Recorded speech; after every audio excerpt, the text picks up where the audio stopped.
حلقتنا الأولى من برنامج نشميات رياديات راح تكون مع نشمية ريادية، وطبعا هذه النشمية راح ترافقني في كل حلقات برنامج نشميات رياديات عبر قناة منور تيوب. هذا البرنامج راح نلتقي اليوم وفي كل حلقة من نشميات رياديات راح نكون مع النشمية الريادية الأخت سهى أم محمد. طبعا راح نتعرف عليها اليوم، على شخصيتها، على عائلتها، بيتها، نتعرف كيف بدأت الفكرة، شو عم تنتج وشو الأشياء اللي عندها مهارة فيها واللي عندها إبداع فيها. وبنفس الوقت في نهاية الحلقة راح نتعرف على منتج بسيط. اليوم راح أقدم لنا بشكل بسيط لأنه البرنامج تعريفي وأول حلقة، فراح نورجيكم برنامج من بداية وجوده كمادة خام إلى أن يصبح منتج، وإن شاء الله أنه ينال إعجابكم. خلينا مع بعضنا احنا وياكم ننتقل ونشوف الست سهى أم محمد شو عندها. تفضلوا معنا. برنامج نشميات رياديات على قناة منور تيوب. اهلا وسهلا حبايبنا، اهلا وسهلا مرحبا فيكم باللقاء الاول اللي وعدناكم فيه نشميات رياديات. والنشميه اللي راح تكون معي وراح ترافقني عبر قناه منور يوتيوب اللي راح تكون معنا طيله حلقات هذا البرنامج، راح تكون معنا النشميه الدير علاويه من الاردن، من دير علا، سهى الغراغير. طبعا سهى الغراغير نشميه صنعت من اللاشيء اشياء، واستطاعت انها تتقدم وتتطور في حياتها وتصنع من لا شيء مشروع مستقل خاص حبينا نتعرف عليه. ورايحين في الحلقات القادمة يكون في كل حلقة راح تعمل لنا منتج معين، وهذا المنتج راح يكون قدامكم مباشرة من المادة الخام إلى مرحلة اكتمال المنتج ويجهز المنتج. رايحين نكون معكم ونشكرها طبعا اللي تبرعت انه وافقت انه هذا المنتجات وهذا الإبداع اللي عندها فعلا يكون موجود أمام المشاهد مباشرة. خلينا بالبداية نتعرف على سهى الغراغير. الله يمسيك بالخير. مساء النور، أهلا وسهلا. كيف حالك وصحتك؟ الحمد لله تمام. الله تمام يسعدك. إن شاء الله. الحمد لله تمام. راح تكوني معي مرافقة طيلة فقرات هذا البرنامج نشميات رياديات. مرات راح نكون معاك، مرات راح ننتقل لنشميات ثانيات، بس راح تكوني أنت ريادية هذا البرنامج إن شاء الله. إن شاء الله. ونتمنى المتابعين ينبسطوا وكمان يستفيدوا من حلقات البرنامج اللي راح نقدمها سواء لمنتجاتك انت وسواء لاي نشميه رياديه تختاريها وتحبي طبعا تعملي لقاء معها. وراح يكون كل منتج ينتج امام الناس، كل لقاء راح يكون امام المتابعين. فعرفين على نفسك بالبدايه حتى المتابعين كمان يتعرفوا على هذه الشخصيه اللي راح تكون معهم طيله فقرات هذا البرنامج. أولا أنا سهى هاني سعيد، سكان الأغوار الوسطى، أم ل4 أطفال.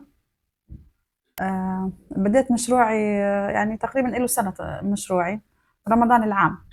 كان هو طبعا مشروعي اللي هو فوانيس رمضان. طبعا الحاجة أم الاختراع. وضع المادة كان شوي يعني صعب شوي، فبلشت أفكر شو بدي أعمل. فبلشت فكرت إني أعمل صراحة قبل رمضان بأسبوعين كان مشروعي صراحة كان هو شوي، بس الحمد لله قدرت إني أعمل من لا شيء الحمد لله. فيعني ما كان معي رأس مال بالمرة، فقدرت إني أصنع من لا شيء. فجبت الكرتون الخام اللي هو طبعا المحلات والقماش العربي المعروف، كان في عندي قماش عربي، وبلشت يعني تعلمت شوي وبعدين عملت أول فانوس وصورته وبعت لصاحباتي، والحمد لله كانت الأمور ماشية تمام. وبلشت أعمل يعني فوانيس يعني أحجام، وبلشت أبيع على المدارس بداية، على صديقاتي جاراتي، والحمد لله. طب أنت متزوجة؟ نعم. متزوجة وعندك أولاد عندي 4 أطفال. تمام.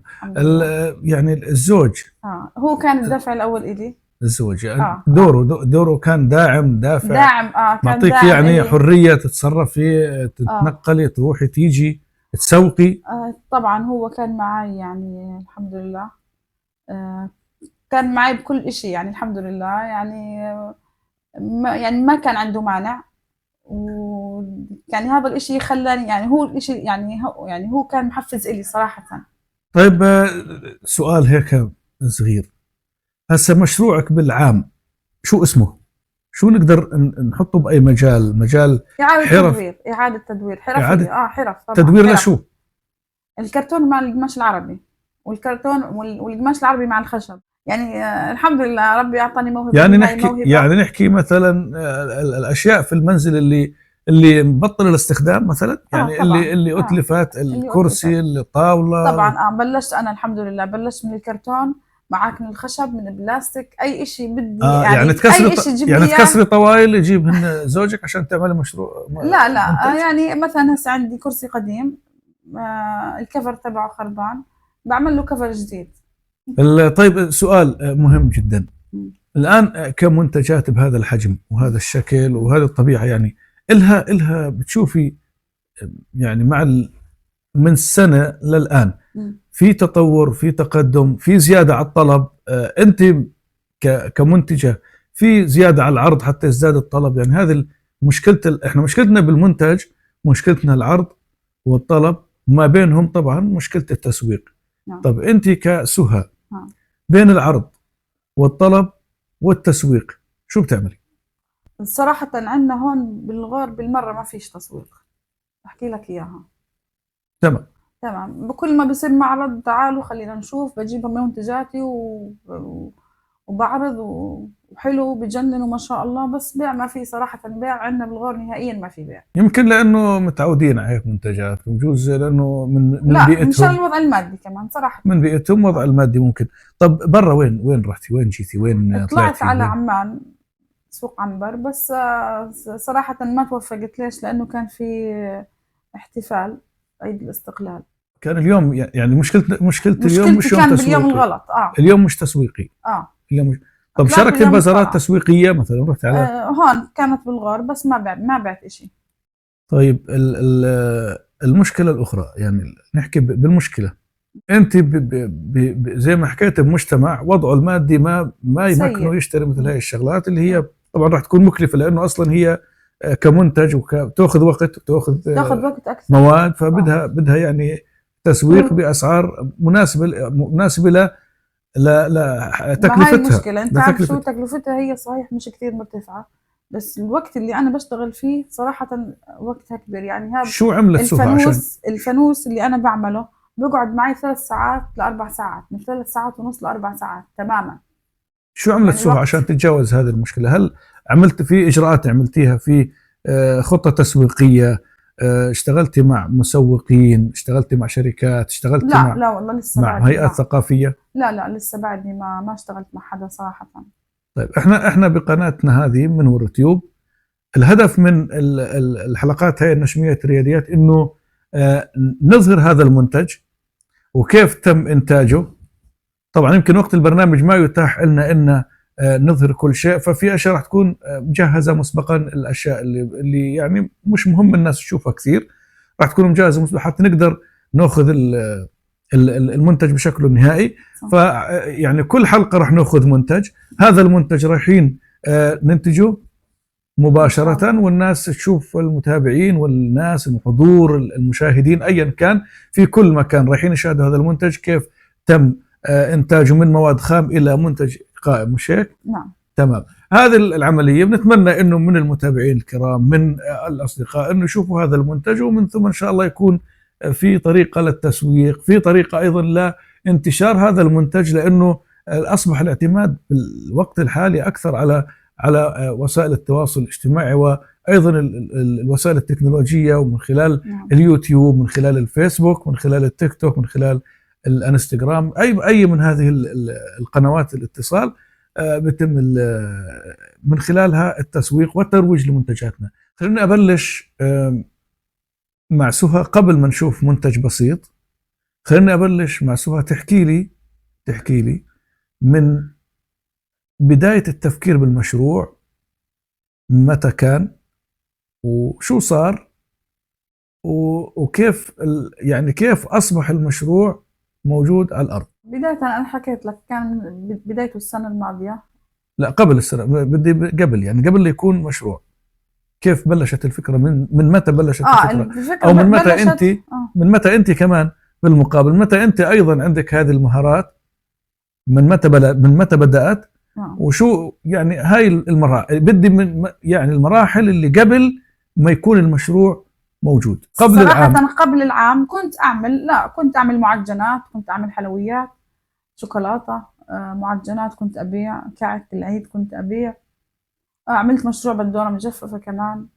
بس صراحة ما توفقت لأنه يعني أولا كانت في كورونا، وعملت مشروع البندورة المجففة كمان بوقت كورونا. صراحة ما توفقت، كان في إلي منحة بس راحت علي لأنه كان في كورونا 2018. لا اي حد ممكن تعملي يعني تكوني قادرة على التوفيق بين مواد تموينية واكل لا أنا واشياء صراحة زاكية. لا بدي إشي، لا صراحة أنا يعني اخترت الإشي هذا اللي هو إعادة تدوير. بس كمان الناس بدها اشياء زاكية. مش غلط، بتكون عادي نعمل حلقات عادي، ما في يعني عندي انت مشكلة. لا يعني بدك تركز على التدوير. التدوير هو منتجات تسوق نعم وسعرها عالي صراحة، نعم وبدها شغل. صح. بينما الزواكي يعني نعم. انت لما يعني يقول لك خش عليا بالزاكي يعني هيك. آه. فالزواكي مطلوبة باستمرار، كل الناس تطلبها يعني يمكن يومي. نعم. فليه ما يعني كورونا الحمد لله رب العالمين ان شاء الله ما يرجع، ويكون كل العالم سالم منه يا رب ان شاء الله رب العالمين. بس إن شاء الله. بالنهايه احنا بحاجه انه يعني نطور من الموجود إن شاء عندنا. الله إن شاء الله. فشو يعني شو مش غلط. يعني ابدا من اليوم فكره نعيد منتجات غذائيه وزواكي واشياء، ويعني حتى يعني رمضان قادم بده زواكي. نعم. حتى انت يعني مش غلط اذا بدك نعمل. حتى فتره الشتاء فيها زواكي خاصه بالشتاء. لازم انت انتجتي، لازم انت. بدك طاقه. طب بلشي من اليوم، بلشي من بعد الحلقه. من بعد الحلقه ارجع اشتغلي على الزواكي. صدقي تعرفي الزواكي بيجوكي يعني راح يجيكي طلب لانه الناس بدها اياه. وحتى انا كنت اعمل شوكولاته يعني بالمكسرات. كنت اجيب تمر وبحشيه مكسرات وبغطسه بالشوكولاته، كان في طلب عليها صراحه قبل كورونا. زواكي. انت بتحكي زواكي يعني. نعم. خلي الزواكي يومي، والمنتجات التدوير الموجودات المنزل يكون يعني كمنتجات ممكن عرضها باي فتره، ممكن انه حدا يطلب، ممكن يعني احنا الان مطلوب منا انه نطور من ذاتنا طالما في مفاتيح نجاح نشتغل عليها. نعم. طيب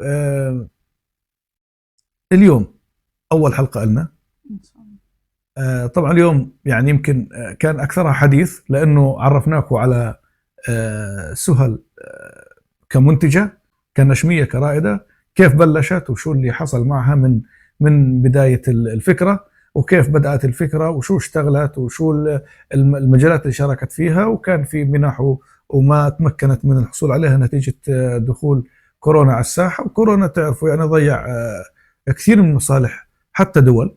يعني احنا كمواطنين وكاشخاص في مجتمعاتنا يعني بدنا نتعرض لما تعرضت له دولنا. الان بلشت بفكره تدوير موجودات المنزل، يعني مثلا كرسي يخرب كذا، مثلا طاوله، فستان، شباك، برداي، اي شيء نعمل منه منتجات. عفوا نعمل منتجات مهمه بتكون إلها شكل اخر وطابع اخر وإلها نظام كمان ممكن يفيدها في حياتها كمشروع رديف. وكمان عندها نرجع للزواكي والاشياء المأكولات الشعبيه والمأكولات للاطفال كمان. فحلو هاي الشغلات نرجع نشتغل عليها مع المنتج اللي هو تدوير الموجودات او اعاده التدوير بما يسمى. الان خلينا ناخذ فاصل نرتاح شويه حتى نجهز الطاوله، وراح تعمل لنا اول يوم منتج خفيف ان شاء الله سريع لطيف هيك. شو طبيعه عملك؟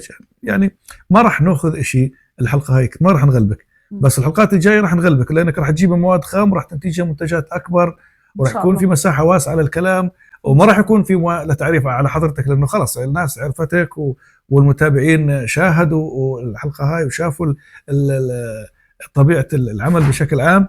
الحلقات القادمه بدك من اول الحلقه راح نبدا بمنتج ان شاء الله. بس اليوم خلينا نرتاح شوي ومن ثم نرجع حتى نشوف شو المنتج البسيط السريع اللي راح نشتغله سوا اليوم ان شاء الله.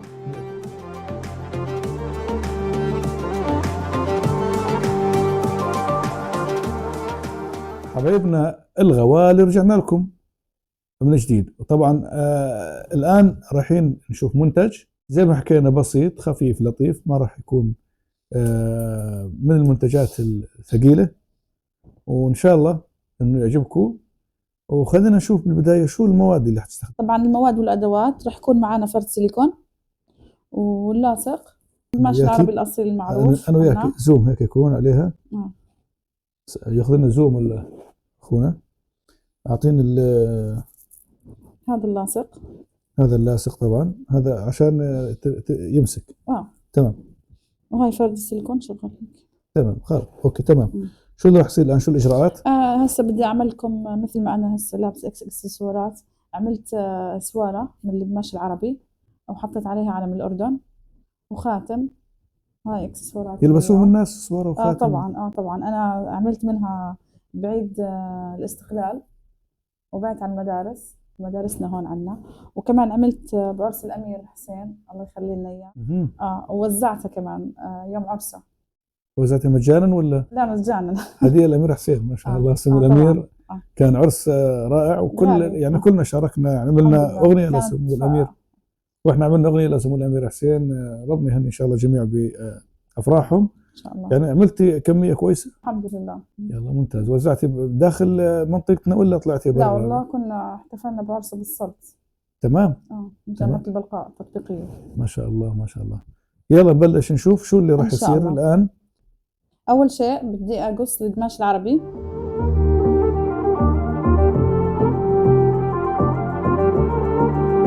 لازم يكون هيك دغري؟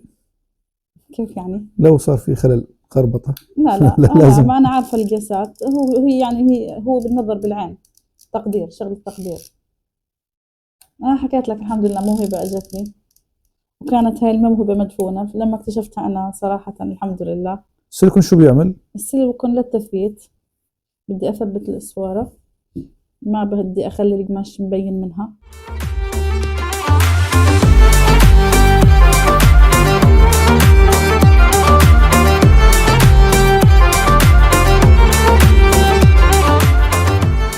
هسه بدي اقيس.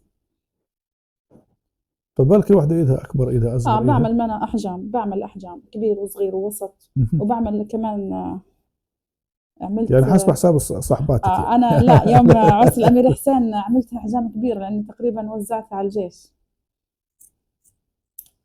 يعني احنا زلمه على قواتنا المسلحه. احنا زلمه بنلبس هيك اشياء.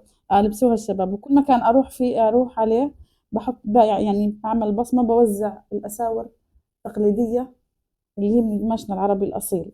يعني هسه انا لو البس كل مكان ان شاء الله راح اعمل لك سواره. البس سواره ما يقولوش ليش لابس سواره؟ هاي سواره تقليديه يلبسوها البنات والشباب. خليني بس معلش اقيس على ايدك. يلا التقدير ان شاء الله. كل بازار تقريبا اروحه بعمل. بس هي منتجات خفيفه، اسعارها كويسه، يعني ممكن يعني ممكن وإشي حلو صراحه. يعني ممكن الناس تاخذها تشتريها، يعني سهله جدا. نعم. شو استخدمتي؟ هسه بدي اثبت اللاصق.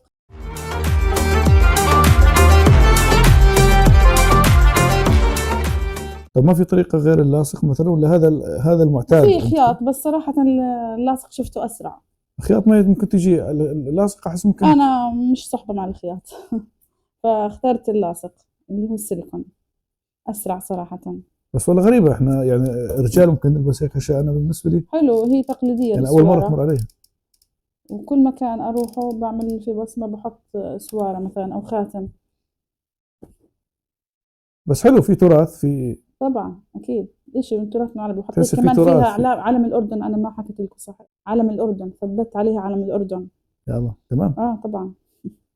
يعني هيك لو من الدول العربيه حدا طلب مثلا المنتج، ممكن يكون علم الدوله موجود على ممكن يكون علم بنوفره. الاردن، الكويت، كذا، مصر طبعاً. نعم. عراق.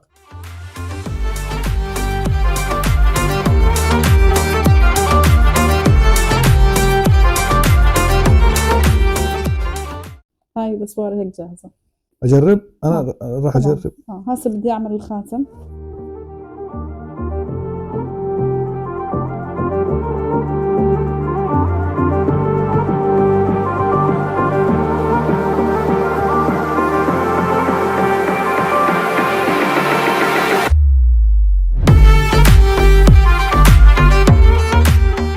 فكره على كل تثبت من نفس القماش كمان بثبتها، بس انا حطيت اللاصق عشان تكون مريحه يعني. هيك ناخذ عليها زوم. قديش انا يعني قديش انا حلو وانا لابسها. تفضل هي كاتم. وينها كمان ينلبس نفس الايد ولا الايد الثانيه؟ مش عارف. عادي زي ما بدك. اي اصبع والله أنا ما بعرف كيف زغير علي. لا هون بالصغير البسه او بالوسط. نلبسه هون ايش؟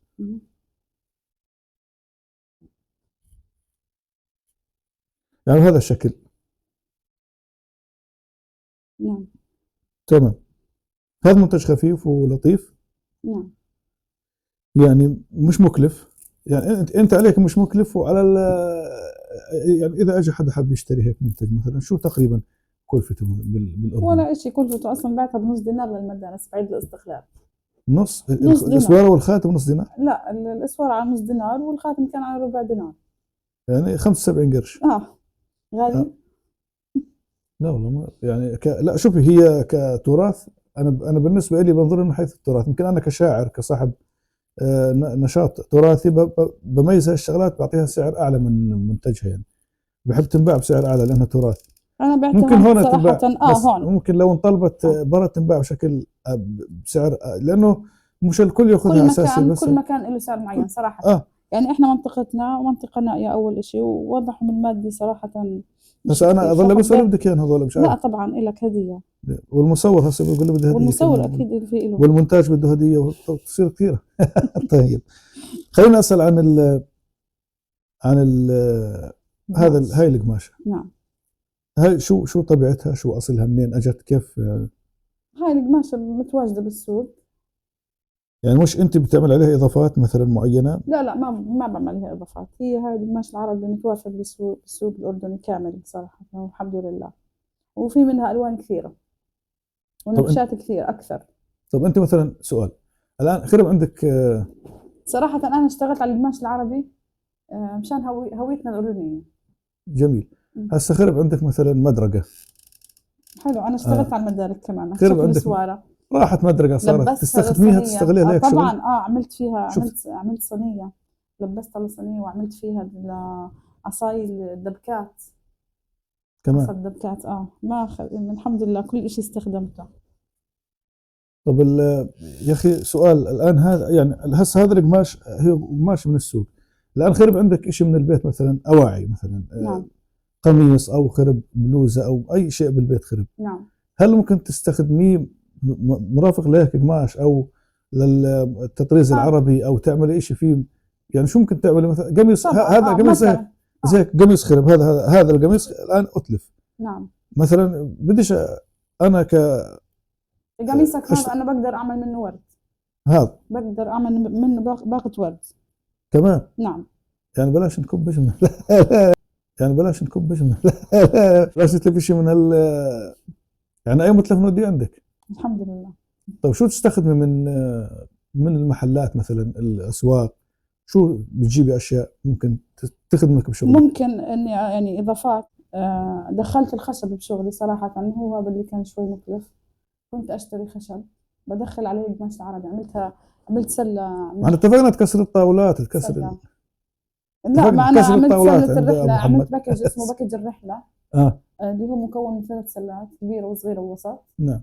وعملت كمان شنطه للادوات اللي راح نحط فيها مثلا ادوات الرحله. فكانت صراحه بس يعني لسه بعدي ما بعتها صراحه، لسه بعد جديد. شو عملتي اشياء من اعاده التدوير لها علاقه بالتراث اكثر؟ يعني لها فعلا أكثر. علاقه صميميه بالتراث هيك، يعني متلاصقه جدا، هيك فايته جدا، يعني بتحسي لما تشوفيها تراث، لما حدا يشوفها بحسها تراث. سلات الحنه الأردنية. بعمل لحنة أردنية، يعني بعمل جلسات، بعمل يعني نتوقع يوم صواني، نتوقع يوم سلات. نتوقع يوم تعملنا سلة هنا ولا؟ طبعا إن شاء الله. تمام. إن شاء الله.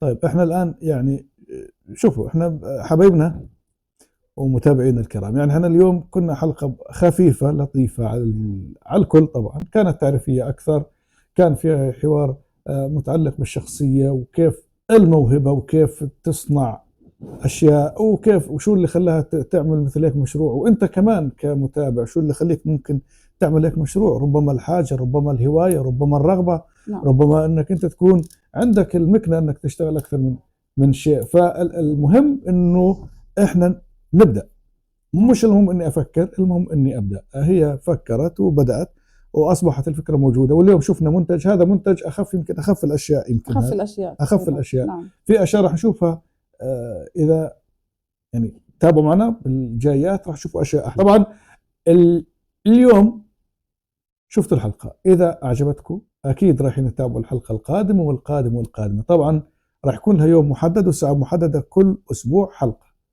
عبر قناة من نور تيوب. المطلوب منا إحنا إن بكل من شاهد هذه القناة ندخل على القناة وندخل على الاشتراك ونضغط اشتراك، ومن ثم نضغط على زر الجرس، ومن ثم نحط لنا لايك مرتب وكمان تعليق. التعليق في يعني في حيوية، في روح، في دافع للشخص الموجود. ممكن التعليق انه بدك منتج من هذا المنتج. وما ننسى كمان نشارك القناة ونشارك الحلقات، وما ننسى كمان ننشر هذه القناة لأصدقائنا حبايبنا حتى تبدأ بواحد وتنتهي إن شاء الله بالرقم اللي بدناش نتوقعه وبدناش نتأمله. نقول رقم كويس نوصل لهدف حلو. والهدف من هذه القناة بالأساس هو خدمة المجتمع، خدمة الوطن. ولما أحكي وطن ما بحكي دير علا ولا بحكي أردن، أنا بحكي وطن عربي. إحنا كوطن عربي بحاجة نخدم بعض، سواء كنا داخل الوطن العربي أو كنا جاليات عربية خارج الوطن العربي. وبنفس الوقت أيضا ثقافتنا وحضارتنا بدنا نوصلها للعالم، فأينما كنا بدنا نوصل الثقافة والحضارة. وهذه المنتجات اللي من تدوير موجودات المنزل، موجودات البيت، موجودات الأرض، ممكن نعمل منها إشي آخر مختلف تماما. يعني كانت هذه مثابة قطعة قماش، احنا عملنا منها سوارة، عملنا منها خاتم، ويمكن تكون عاملة منها العصبة مثلا، عصبة الرأس منها. يعني ممكن تعمل كثير أشياء من خلال هذه قطعة القماش البسيطة اللي احنا موجودة أمامنا. ممكن تجيبها من أي مكان أنت محتاجه. لكن الحرفة مش إنك تجيب القطعة، الحرفة إنك كيف تشكل القطعة وتعمل منها إشي جديد، كيف تعمل منها إشي مفيد. هاي قطعة قماش يمكن لو تكون ماشي بالشارع تشوف يمكن ما تطلع فيها، لكن أختنا سهى بتشيل القطعة، تحتفظ فيها، بترجع لها قيمتها بشكل آخر ما كانت هي فيه. هذا المهم.